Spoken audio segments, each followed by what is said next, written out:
BRS పార్టీలో తన మనగడ కష్టమా అనుకుని ఆమె వేరే నేషనల్ పార్టీ వైపు చూస్తూ ఉండొచ్చు. ఇన్నిసార్లు వాళ్ళు ప్రతిసారి వేరే వాళ్ళ అలయన్స్తోనే ఎలక్షన్స్లో పోటీ చేశారు.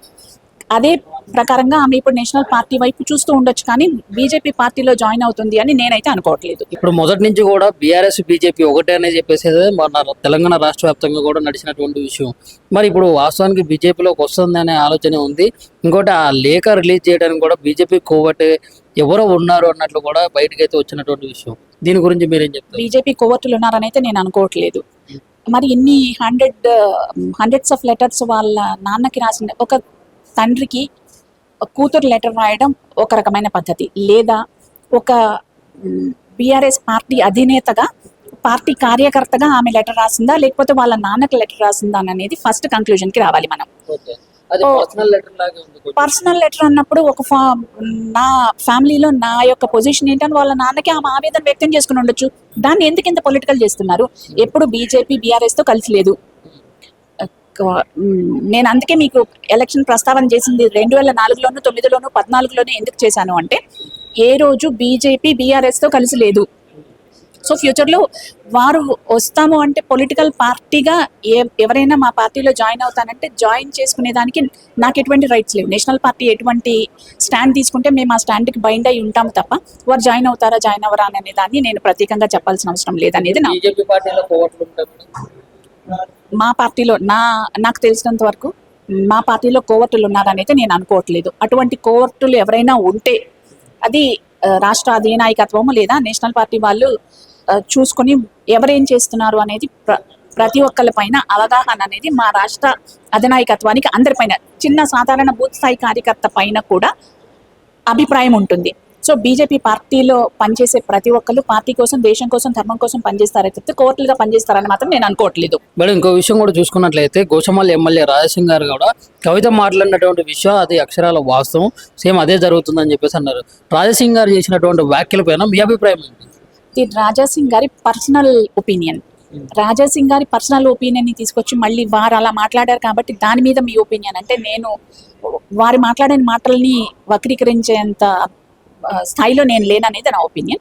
అది వారి వ్యక్తిగత అభిప్రాయం కానీ అది పార్టీ అభిప్రాయం కాదు అని మాత్రం ఖచ్చితంగా చెప్పగలుగుతాను నేను. వ్యక్తిగత అభిప్రాయాలు కూడా తీసుకుంటారా బీజేపీలో? అదే చెప్పాను, ఇప్పటిదాకా బీజేపీ అనే పార్టీలో వ్యక్తిగత అభిప్రాయాలకి సంబంధం లేదు, వ్యక్తిగత అభిప్రాయాన్ని కన్సిడరేషన్లో ఉండవు. రాజాసింగ్ గారు ఒక ఎమ్మెల్యేగా వారి అభిప్రాయాన్ని వెలిబుచ్చి ఉండవచ్చు. పొలిటికల్ పార్టీలో ప్రతి ఒక్కరికి వాళ్ళ అభిప్రాయాల్ని చెప్పగలిగే రైట్స్ ఉన్నాయి. అలాగే రాజాసింగ్ గారు కూడా వారి అభిప్రాయాన్ని చెప్పి ఉండవచ్చు. బట్ అది దాన్ని మొత్తాన్ని పార్టీకి ఆపాదిస్తున్నారని అయితే నేను అనుకోవట్లేదు. కోవర్టులు ఉన్నారని మాత్రం నేను ఏకీభవించను. ఓకే, అంటే అంత పెద్ద స్థాయిలో ఉన్నటువంటి రాజాసింగ్ గారు ఇట్లా మాట్లాడేంత దాన్ని ఎట్లా చూస్తారు అసలు? అది రాజాసింగ్ గారి విజ్ఞతకే వదిలేస్తాను, కానీ దానికోసం నేను కమెంట్ చేసే స్థాయిలో ఉన్నానని నేనైతే అనుకోవట్లేదు. ఓకే, అంటే ఇప్పుడు తెలంగాణ రాష్ట్రంలో మరి బీజేపీ బలపడిపోతుందా? ఇట్లా ఏ రకంగా అంటే గ్రామ స్థాయిలో అయితే అంత పొట్ట అయితే లేదు, గ్రామ స్థాయి నుంచి తీసుకొస్తేనే పార్టీకి బలం చేకూరే అవకాశం అయితే ఉంది. మరి ఇప్పుడు ఈ రాజకీయ పరిణామాలు ఎలా మలుపు తిరుగుతుంది? బీజేపీ బలపడటానికి మరి ఎట్లాంటి ప్రణాళికతో ముందుకెళ్తున్నారు కింద స్థాయి కార్యకర్తల నుంచి? బీజేపీ ఎప్పుడు బలంగానే ఉంది. మీరు ఒక చిన్న ఆలోచన చేస్తే, ఇదివరకు మేము ఉన్న 11 లక్షల సభ్యత్వం నుంచి ఈరోజు 40 లక్షల సభ్యత్వానికి మేము ఎదగగలిగినామంటే బీజేపీ గ్రామ స్థాయిలో కూడా మాకు, బూత్ స్థాయిలో కూడా మాకు కార్యకర్తలు ఉన్నారు. మా ఆర్గనైజేషన్ లెవెల్ ఎలా ఉంటుంది అనేది బూత్ స్థాయి నుంచి మండలానికి, మండలం నుంచి జిల్లాకి, జిల్లా నుంచి రాష్ట్రం, రాష్ట్రం నుంచి దేశం, మా బూత్ స్థాయి కార్యకర్తలకు కూడా మంచి కీ పొజిషన్లో ఉండగలిగిన అవకాశం ఉన్న ఏకైక పార్టీ భారతీయ జనతా పార్టీయే. మేము అధికారంలో లేము, లేకపోతే మీకు గ్రామాల్లో పట్టు లేదు అనే మాట అవాస్తవం. దీన్ని ఖచ్చితంగా నేను చెప్పగలుగుతాను. ఎలాగ చెప్పగలుగుతాను అంటే, 2019లో 4 ఎంపీ స్థానాలు, ఓట్ షేర్ పర్సంటేజ్ని క్యాలిక్యులేట్ చేసుకుంటే 2024కి వచ్చేసరికి ఎంత ఓట్ షేర్ని మేము పెంచుకోగలిగినాము. అలాగే బీఆర్ఎస్ ఎలాగ తగ్గించుకోగలిగింది అంటే, మేము ఎలక్షన్కి మమ్మల్ని పెంచుకునే ప్రయత్నం చేశాము. అలాగే పబ్లిక్కి ఉపయోగపడే కార్యక్రమాలు చేసి, పబ్లిక్ రీచ్ అయ్యే ప్రయత్నం చేసి, ప్రజలతో వాళ్ళ మనసు గెలుచుకునే పనిలో ఈ 8 ఎంపీలు గెలుచుకుని ఉన్నాము. అందుకే బీఆర్ఎస్కి ఒక్క ఎంపీని కూడా ఇవ్వలేదు. తెలంగాణ ప్రజలు బీఆర్ఎస్ పార్టీని నమ్మలేదు కాబట్టి ఒక్క ఎంపీని కూడా వాళ్ళకి ఇవ్వలేదు. మా 4 ఎంపీలు కాస్త 8 ఎంపీలు అయ్యాయి అంటే ప్రజలు మమ్మల్ని నరేంద్ర మోదీ గారి పాలనని నమ్మినందువల్లనే మాకు ఇంత అధికారాన్ని కట్టబెట్టారనేది మాత్రం ఖచ్చితంగా నేను చెప్పగలను. గ్రామ స్థాయిలో ఈరోజు మా 6 హామీలని ఇచ్చిన 6 హామీలని ప్రకటించిన కాంగ్రెస్ అవి ఫుల్ఫిల్ చేయటంలో విఫలమైంది. అలాగే 10 సంవత్సరాల పరిపాలనలో బీఆర్ఎస్ పరిపాలనలో తెలంగాణ ప్రజలు విసిగిపోయి ఉన్నారు.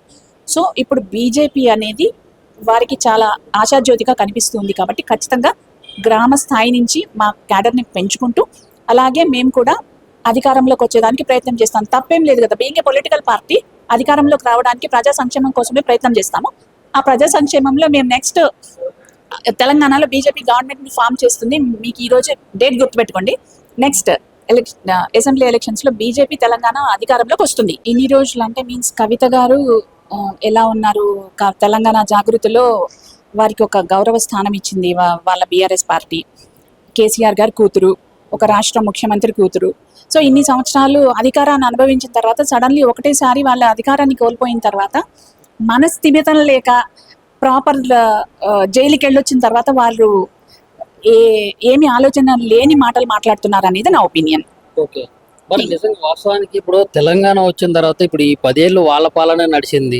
మరి విషయం ఏమై ఉండొచ్చు డెప్త్ గా చూసుకున్నట్లయితే ఆస్తి తగాదాలా, లేకుంటే వారసత్వ తగాదాలా, లేకుంటే మామూలుగా కేసీఆర్ తర్వాత లేకుంటే రెండో స్థానంలో నేను ఉండాలి ఎట్లేదన్నా కానీ పార్టీలో నాకంటూ ఒక అధికారం అనేది ఉండాలని చెప్పేసి మామూలుగా అంటే అధికార దాంతో నా ఒపీనియన్ ప్రకారం తెలంగాణ రాష్ట్రం ఏర్పడిన తర్వాత చాలా ఆస్తులు కూడగట్టుకుని ఉండవచ్చు. ఈ ఆస్తుల పంచాయతీ వల్ల ఏమవుతుంది అంటే కవిత గారు నాకేదో ఇంపార్టెన్స్ దొరకట్లేదని వారు ఎంపీగా కూడా గెలవలేకపోయారు.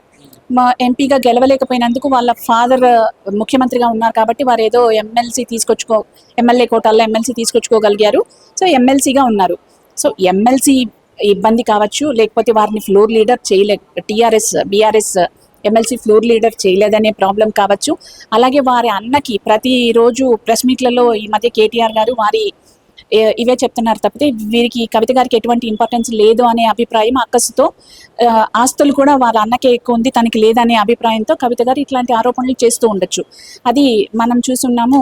జైలుకి వెళ్ళొచ్చిన అవినీతి ఆరోపణలు, లిక్కర్ స్కామ్లో కవిత గారు జైల్లో ఎన్ని రోజులు ఉన్నారో ఎన్ని నెలలు ఉన్నారో మనం చూసాం. ఇన్ని నెలల తర్వాత వచ్చిన తర్వాత వారికి ఎటువంటి గౌరవము సముచిత స్థానము దొరకట్లేదని అక్కస్తోనూ ఫ్రస్ట్రేషన్లోనూ వాళ్ళ ఫాదర్కి లెటర్ రాసున్నారు. దానివల్ల ఏదో గొడవలైనవి. దీంతో పాటు ఈమె మొన్న వాళ్ళ బాబు గ్రాడ్యుయేషన్ సెరమనీకి యుఎస్ వెళ్ళున్నారు. ఆ యుఎస్ వెళ్ళినప్పుడు కూడా ఎటువంటి సంప్రదింపులు నాతో జరపలేదు. 25 years of silver Jubilee celebrations కోసం అని చెప్పి ఈ అక్కసుతోనూ అన్నకి ఎక్కువ ఇంపార్టెన్స్ దొరుకుతుంది, నాకు దొరకట్లేదని అధికారం కోసం డబ్బుల కోసమని వారి ఆస్తి తగాదాలని తీసుకొచ్చి పబ్లిక్ ఆపాదిస్తున్నారు అనేది నా వ్యక్తిగత అభిప్రాయం. ఓకే, మరి ఇప్పుడు రాజకీయ భవిష్యత్తు ఎలా ఉండబోతుంది కవిత గారిది? మరి తనను రక్షించుకోవడానికే ఇట్లా జాతీయ పార్టీల్లోకి వెళ్ళబోతున్నారు అన్నట్లు కూడా బయట అయితే నడుస్తూ ఉంది. మరి మీరేం టీఆర్ఎస్ పార్టీ 2004లో ఆవిర్భవించిన తర్వాత 2004లో కాంగ్రెస్తో కలిసి పోటీ చేసింది. 2009లో మహాకూటమి పేరుతో సిపిఐ, సిపిఎం, తెలుగుదేశం పార్టీ అన్నిటితో కలిపి ఎలక్షన్స్లో పోటీ చేసింది. దాని తర్వాత 2014లో ప్రత్యేక తెలంగాణ వచ్చిన తర్వాత జరిగిన పరిణామాలన్నీ మనం చూస్తున్నాం. సో ఈ వారి తన మనుగడ ఎక్కడైతే కష్టం బీఆర్ఎస్ పార్టీలోనో తన తండ్రి స్థాపించిన బీఆర్ఎస్ పార్టీలో తన మనుగడ కష్టమా అనుకుని ఆమె వేరే నేషనల్ పార్టీ వైపు చూస్తూ ఉండొచ్చు. ఇన్నిసార్లు వాళ్ళు ప్రతిసారి వేరే వాళ్ళ అలయన్స్తోనే ఎలక్షన్స్లో పోటీ చేశారు. అదే ప్రకారంగా ఆమె ఇప్పుడు నేషనల్ పార్టీ వైపు చూస్తూ ఉండొచ్చు, కానీ బీజేపీ పార్టీలో జాయిన్ అవుతుంది అని నేనైతే అనుకోవట్లేదు. ఇప్పుడు మొదటి నుంచి కూడా బీఆర్ఎస్ బీజేపీ ఒకటే అని చెప్పేసి మన తెలంగాణ రాష్ట్ర వ్యాప్తంగా కూడా నడిచినటువంటి విషయం. మరి ఇప్పుడు వాస్తవానికి బీజేపీలోకి వస్తుంది అనే ఆలోచన ఉంది. ఇంకోటి ఆ లేఖ రిలీజ్ చేయడానికి కూడా బీజేపీ కోవటే ఎవరో ఉన్నారు అన్నట్లు కూడా బయటకు అయితే వచ్చినటువంటి విషయం. దీని గురించి మీరేం చెప్తారు? బీజేపీ కోవర్టులు ఉన్నారని అయితే నేను అనుకోవట్లేదు. మరి ఇన్ని హండ్రెడ్స్ ఆఫ్ లెటర్స్ వాళ్ళ నాన్నకి రాసిన ఒక తండ్రికి కూతురు లెటర్ రాయడం ఒక రకమైన పద్ధతి, లేదా ఒక బీఆర్ఎస్ పార్టీ అధినేతగా పార్టీ కార్యకర్తగా ఆమె లెటర్ రాసిందా లేకపోతే వాళ్ళ నాన్నకి లెటర్ రాసిందా అనేది ఫస్ట్ కంక్లూజన్కి రావాలి మనం. అది పర్సనల్ లెటర్ లాగే ఉంది కొంచెం. పర్సనల్ లెటర్ అన్నప్పుడు నా ఫ్యామిలీలో నా యొక్క పొజిషన్ ఏంటని వాళ్ళ నాన్నకి ఆమె ఆవేదన వ్యక్తం చేసుకుని ఉండొచ్చు. దాన్ని ఎందుకు ఇంత పొలిటికల్ చేస్తున్నారు? ఎప్పుడు బీజేపీ బీఆర్ఎస్ తో కలిసి లేదు. నేను అందుకే మీకు ఎలక్షన్ ప్రస్తావన చేసింది 2004లోను 9లోను 14లోను ఎందుకు చేశాను అంటే ఏ రోజు బీజేపీ బీఆర్ఎస్ తో కలిసి లేదు.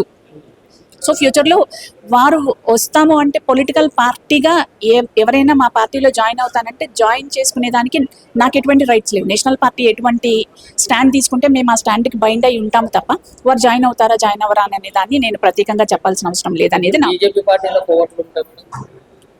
మా పార్టీలో నాకు తెలిసినంత వరకు మా పార్టీలో కోవర్టులు ఉన్నారనైతే నేను అనుకోవట్లేదు. అటువంటి కోవర్టులు ఎవరైనా ఉంటే అది రాష్ట్ర అధినాయకత్వము లేదా నేషనల్ పార్టీ వాళ్ళు చూసుకొని ఎవరేం చేస్తున్నారు అనేది ప్రతి ఒక్కరి పైన అవగాహన అనేది మా రాష్ట్ర అధినాయకత్వానికి అందరిపైన చిన్న సాధారణ బూత్ స్థాయి కార్యకర్త పైన కూడా అభిప్రాయం ఉంటుంది. సో బీజేపీ పార్టీలో పనిచేసే ప్రతి ఒక్కరు పార్టీ కోసం దేశం కోసం ధర్మం కోసం పనిచేస్తారే చెప్తే కోర్టులుగా పనిచేస్తారని మాత్రం నేను అనుకోవట్లేదు. మేడం ఇంకో విషయం కూడా చూసుకున్నట్లయితే గోషమల్ ఎమ్మెల్యే రాజసింగ్ గారు కూడా కవిత మాట్లాడినటువంటి విషయం అది అక్షరాల వాస్తవం, సేమ్ అదే జరుగుతుందని చెప్పేసి అన్నారు.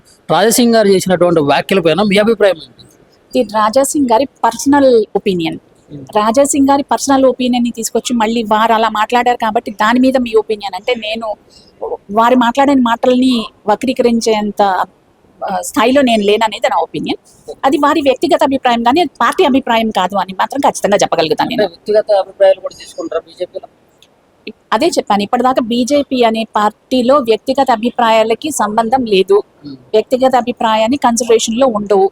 రాజాసింగ్ గారు ఒక ఎమ్మెల్యేగా వారి అభిప్రాయాన్ని వెలిబుచ్చి ఉండవచ్చు. పొలిటికల్ పార్టీలో ప్రతి ఒక్కరికి వాళ్ళ అభిప్రాయాల్ని చెప్పగలిగే రైట్స్ ఉన్నాయి. అలాగే రాజాసింగ్ గారు కూడా వారి అభిప్రాయాన్ని చెప్పి ఉండవచ్చు. బట్ అది దాన్ని మొత్తాన్ని పార్టీకి ఆపాదిస్తున్నారని అయితే నేను అనుకోవట్లేదు. కోవర్టులు ఉన్నారని మాత్రం నేను ఏకీభవించను. ఓకే, అంటే అంత పెద్ద స్థాయిలో ఉన్నటువంటి రాజసింగ్ గారు ఇట్లా మాట్లాడేంత దాన్ని ఎట్లా చూస్తారు అసలు? అది రాజాసింగ్ గారి విజ్ఞతకే వదిలేస్తాను కానీ దానికోసం నేను కమెంట్ చేసే స్థాయిలో ఉన్నానని నేనైతే అనుకోవట్లేదు. ఓకే, అంటే ఇప్పుడు తెలంగాణ రాష్ట్రంలో మరి బీజేపీ బలపడిపోతుందా? ఇట్లా ఏ రకంగా అంటే గ్రామ స్థాయిలో అయితే అంత పొట్ట అయితే లేదు. గ్రామ స్థాయి నుంచి తీసుకొస్తేనే పార్టీకి బలం చేకూరే అవకాశం అయితే ఉంది. మరి ఇప్పుడు ఈ రాజకీయ పరిణామాలు ఎలా మలుపు జరుగుతుంది? బీజేపీ బలపడటానికి మరి ఎట్లాంటి ప్రణాళికతో ముందుకెళ్తున్నారు కింద స్థాయి కార్యకర్తల నుంచి? బీజేపీ ఎప్పుడు బలంగానే ఉంది. మీరు ఒక చిన్న ఆలోచన చేస్తే ఇదివరకు మేము ఉన్న 11 లక్షల సభ్యత్వం నుంచి ఈరోజు 40 లక్షల సభ్యత్వానికి మేము ఎదగగలిగినామంటే బీజేపీ గ్రామ స్థాయిలో కూడా మాకు బూత్ స్థాయిలో కూడా మాకు కార్యకర్తలు ఉన్నారు. మా ఆర్గనైజేషన్ లెవెల్ ఎలా ఉంటుంది అనేది బూత్ స్థాయి నుంచి మండలానికి, మండలం నుంచి జిల్లాకి, జిల్లా నుంచి రాష్ట్రం, రాష్ట్రం నుంచి దేశం. మా బూత్ స్థాయి కార్యకర్తలకు కూడా మంచి కీ పొజిషన్లో ఉండగలిగిన అవకాశం ఉన్న ఏకైక పార్టీ భారతీయ జనతా పార్టీయే. మేము అధికారంలో లేము, లేకపోతే మీకు గ్రామాల్లో పట్టు లేదు అనే మాట అవాస్తవం.